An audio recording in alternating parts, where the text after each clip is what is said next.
uma primeira palavra para Vossa Excelência, Sr. Presidente da Caixa Geral de Depósitos, para agradecer a sua anfitrionia. Estamos em sua casa, estamos em nossa casa. A segunda palavra para cumprimentar o Sr. Presidente do Congresso e nele todos os congressistas. Agradeço muito penhorado o convite para encerrar este congresso que ultrapassa, pelo menos, as minhas expectativas. Não sei se as vossas expectativas. E ultrapassa as minhas expectativas, por um lado, porque temia que fosse difícil congregar tantas vontades e mesmo tantas presenças. Uns porque ocupados no afã do dia-a-dia, outros porque dispersos noutras tarefas que os afastariam de um encontro e de uma reflexão que também considero inadiável. E passo, naturalmente, a referir-me às palavras de Vossa Excelência, Sr. Presidente. De algum modo é fácil de entender porque é que demorou tanto tempo, tem demorado tanto tempo até se chegar a este possível passo da organização dos gestores em Portugal. Num primeiro momento, e podemos ir décadas atrás, diríamos que, sobretudo nas pequenas e médias empresas, maioria esmagadora do tecido empresarial português, a confusão entre proprietário e gestor convidava à não autonomização funcional, orgânica, representativa dos gestores. E essa era, porventura, a situação da nossa economia até aos anos 60, 70 do século passado.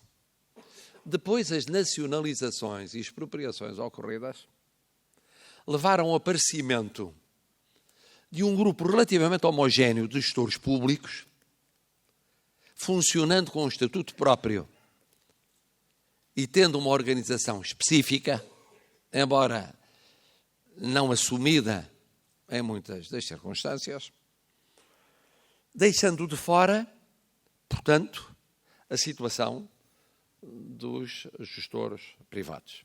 Ao mesmo tempo, a institucionalização democrática, no tocante, por um lado, às ordens socioprofissionais e, por outro lado, às confederações patronais, levou a que umas e outras acabassem por chamar a si uma parte da tarefa que, em rigor, veio tratada por este Congresso.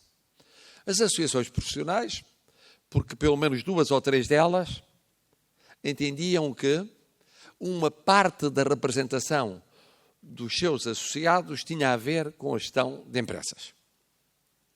As confederações patronais, porque insensivelmente passaram a representar não apenas os patrões, mas patrões, administradores e gestores das empresas. Atendendo a que a situação nem sempre era fácil de destrinçar.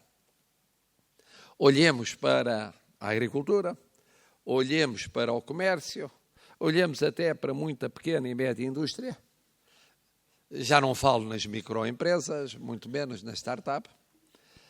E aí encontramos uma inércia que convida à não autonomização do estatuto do gestor relativamente ao estatuto do proprietário, detentor do capital ou acionista. É verdade que a história mostrava, mais lá fora do que cá dentro, crescente contraposição de interesses entre titulares do capital e gestores. Ou porque os gestores se considerassem piados, cerceados no seu espaço de manobra pelos detentores do capital, ou porque os detentores de capital, com a pulverização do mesmo, se considerassem ultrapassados por gestores que praticamente se consideravam donos das empresas. Isto sucedeu em muitas economias mais avançadas, com querelas judiciais e outras aceleradas pela crise vivida nas últimas décadas. Aqui chegamos com este Congresso e faz sentido continuar a reflexão iniciada. Faz sentido porque, em rigor, se não para toda a economia, mas para áreas largas da economia, faz sentido olhar para o estatuto específico do gestor os seus direitos e as suas obrigações, a sua crescente responsabilização, a não confusão com a situação do detentor de capital, a capacidade que lhes falta de presença em instituições capazes de influenciar a feitura de leis, a tomada de decisões políticas ou administrativas. E vale a pena refletir, e refletir em conjunto com as confederações patronais, porventura com as ordens profissionais, para que o passo a dar seja um passo que aproveite a todos, que não seja um fator de ruído ou de atrito, mas que aproveite a todos e que permita, de facto, finalmente aos gestores encontrarem-se não apenas num fórum episódico, mas numa estrutura associativa com projeção nacional. Registro as vossas conclusões, acompanharei essas conclusões no futuro próximo, esperando que tenham eco em iniciativas associativas para bem da sociedade portuguesa. Por tudo isso, vos felicito muito encomiasticamente. Aproveito, como é natural, para convosco refletir um pouco acerca da nossa economia, da nossa sociedade. Partindo do princípio que é uma matéria que vos interessa por natureza. O mundo conheceu e conhece um compasso de espera assinalado pelo adiamento de medidas anunciadas pelos Estados Unidos da América, que eles próprios se preparam para entrar em ano eleitoral, e por um alargamento do espaço de manobra da Federação Russa e da China. O mesmo compasso de espera se viveu e vive na União Europeia, depois de um 2017 repleto de eleições e outros momentos políticos relevantes, alguns dos quais preocupantes. Entrando-se em 2018 na Europa, com um horizonte cada vez mais curto para decidir, antes da pugna eleitoral de 2019. Se chamo à colação este quadro político, é porque cada vez mais os mercados financeiros, leia-se, muitos financiadores, olham para o risco político e não apenas para números, que vão genericamente bem na Europa como no mundo. Ainda nas últimas semanas, pude confirmar esse peso determinante da estabilidade ou da instabilidade ou imprevisibilidade política ou institucional na avaliação e decisão de múltiplos e importantes agentes financeiros internacionais que recebi ou com os quais contactei. Neste contexto, o que podemos fazer é desejar que o protecionismo comercial não vingue. Ao mesmo tempo, ir o mais longe possível, no que dependa de nós, para que a Europa haja com celeridade e realismo. E depois, no que tange à economia e à sociedade portuguesa, naquilo que de nós e só de nós dependa, garantir estabilidade política, social, laboral, fiscal, credibilidade das instituições, equilíbrio financeiro, criação de condições para crescimento e emprego e redução sustentada da dívida pública e privada externa. Sempre preocupados com a competitividade,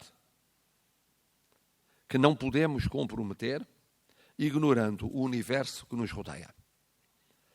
São muitos e exigentes desafios, aparentemente, um ou outro contraditório relativamente aos demais. Não o sendo, efetivamente. Uma parte desses desafios depende do ambiente internacional. Outra parte depende essencialmente de nós. Temos de continuar a enfrentar todos esses desafios com determinação e empenho coletivo. A saber, prosseguir a senda do equilíbrio financeiro, não apenas nominal, mas também estrutural.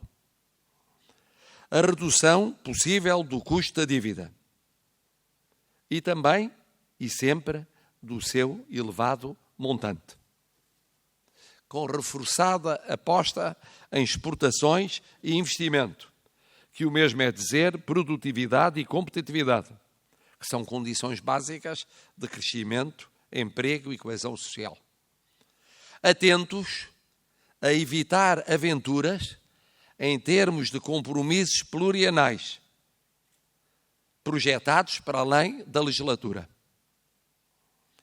Neste caminho, tenho ouvido, algumas vezes, a preocupação de empresários e de gestores com o que, a seu ver, são sinais adversos ao investimento empresarial, quer nos impostos, quer nos custos de produção, que acabariam por introduzir ruído e alimentar perplexidades e, sobretudo, desmotivações, não necessariamente compensadas pela subida de rendimentos e consumo e mesmo pela expansão do turismo ou do investimento externo em certas áreas sensíveis. O ruído, as perplexidades e as desmotivações que tenho ouvido, sabemos todos, decorrem de decisões ou medidas inseparáveis do equilíbrio político-institucional vigente. Ou seja, têm sido o preço de uma estabilidade que se tem revelado mais duradoura do que muitos haviam pensado e que o veredito eleitoral local revelou traduzir, para já, a expressão do pulsar político na sociedade portuguesa. E por aqui regresso ao ponto por onde comecei. O peso determinante da realidade política na realidade económica. Portugal tem disposto de sensível estabilidade política, social e laboral nos últimos anos.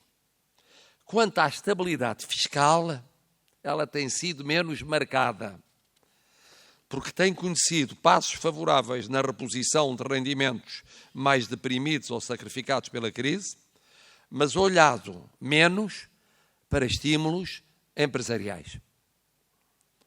Entretanto, Portugal tem de assegurar a credibilidade institucional, não descurando as chamadas áreas clássicas de soberania e até o funcionamento dos sistemas sociais, que se não reduzem ao estatuto do respectivo pessoal.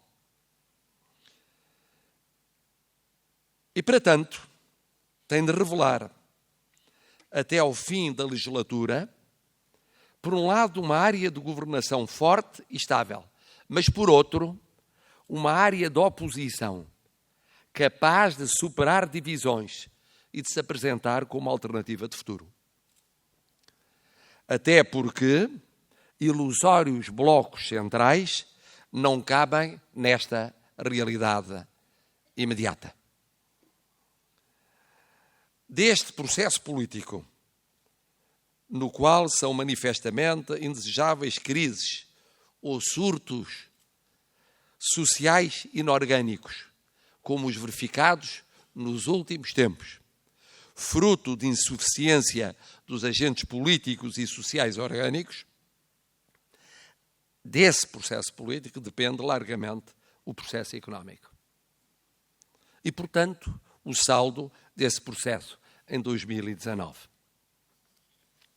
De alguma forma, é como que uma vingança relativamente a visões de outros tempos, quando se entendia que era a economia a determinar a política.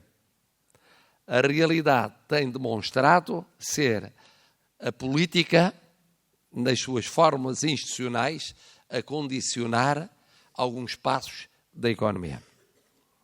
Realista que sou, não ignoro as dificuldades a vencer e os riscos a enfrentar.